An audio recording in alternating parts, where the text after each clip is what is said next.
Okay, now taking it from where we left us in the last class, we're going to be looking at the financial plan worksheet.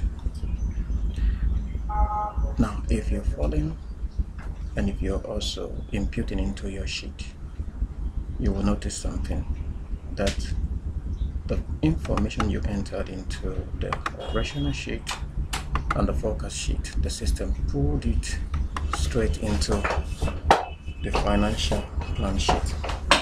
So what we'll be doing basically will be to interpret how these values came about, because initially there was no value in this box. There was no value here. Good. So now let's quickly look at it. Table 5.1, required startup capital estimate.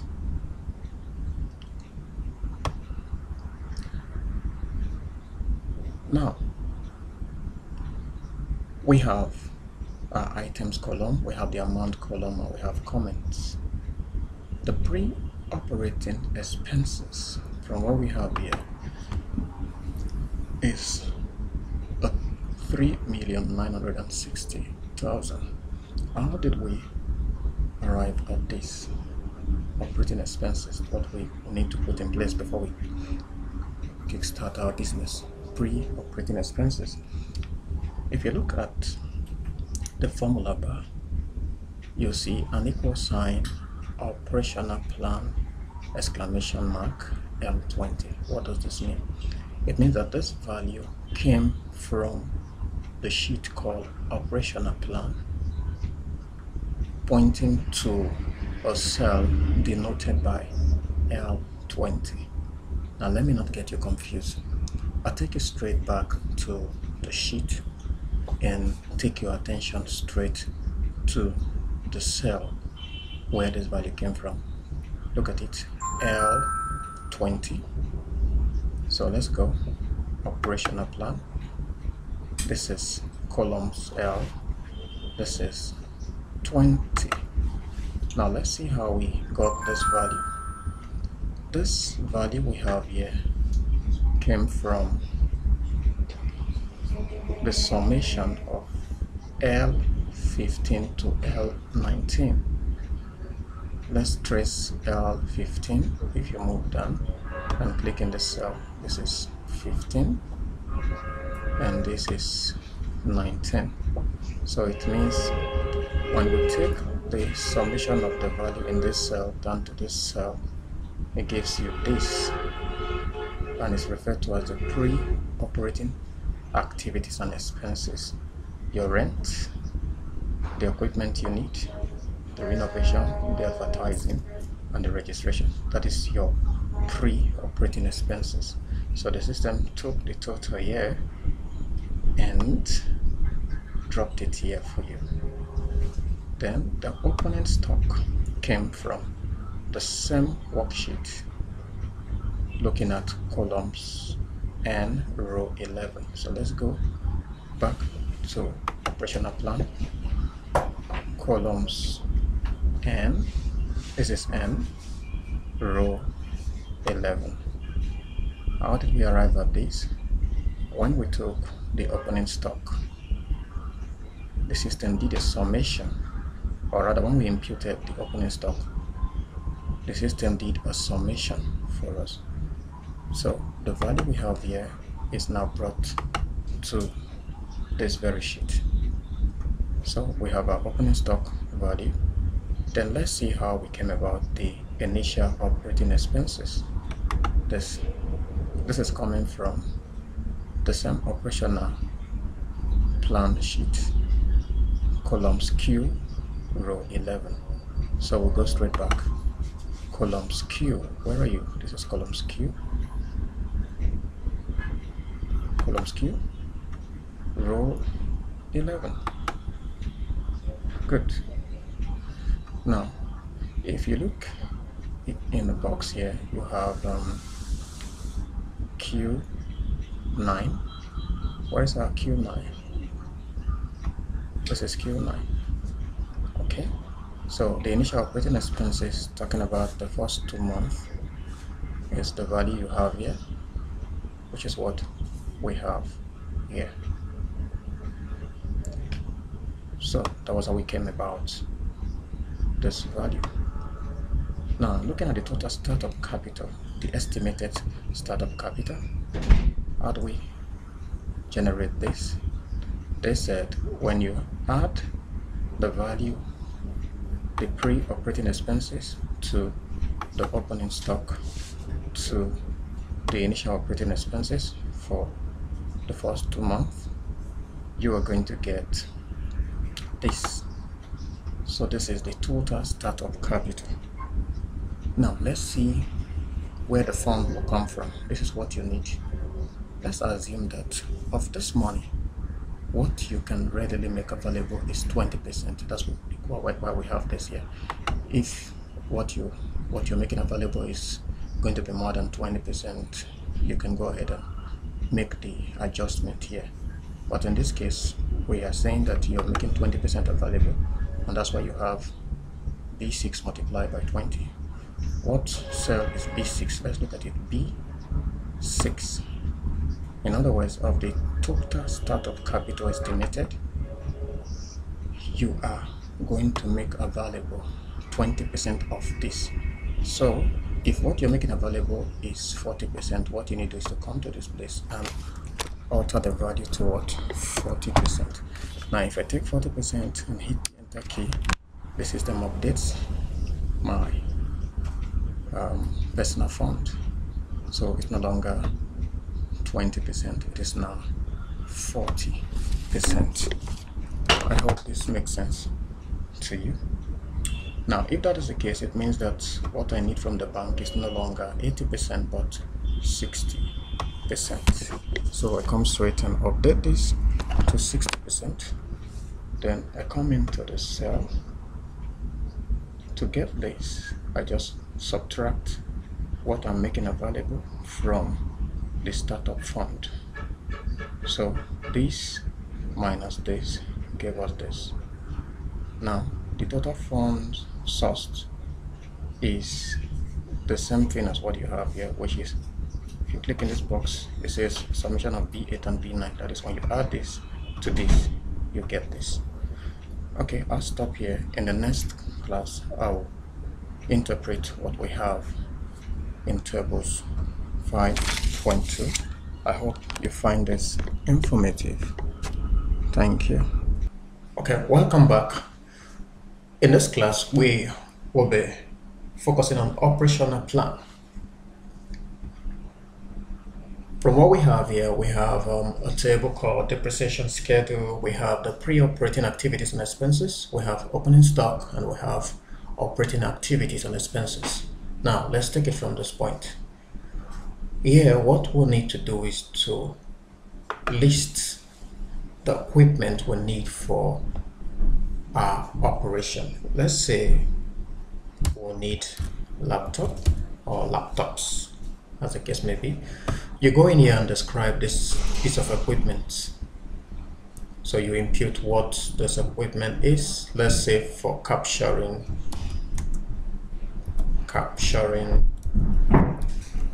data, if that is the interpretation. How many laptop do we need? Let's say 2. What is the cost per unit? Let's say 150,000. Okay.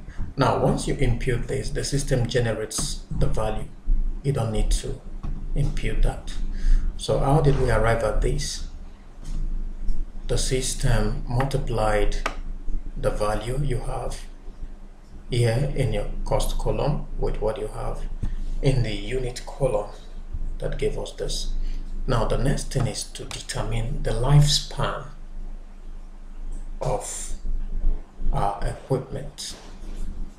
What's the lifespan of our equipment? We said the lifespan of our equipment is, call it 8 years or 4 years, as the case may be. 4 years equivalent to 48 months. You impute in month. Now, once you do that, the system goes ahead, takes the value you've imputed here, and generates the depreciation value for the equipment. Now, how did we arrive at this? If you look up, this is our formula bar. You see something like F3/G3. What does that mean? It means that for you to generate the monthly depreciation, you need to divide the value you have in columns F row 3 by the value you have in columns G row 3. And that was how we got this. Okay, let's take another equipment.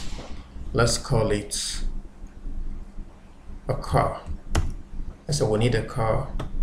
Let's describe this. Let's say it's a Toyota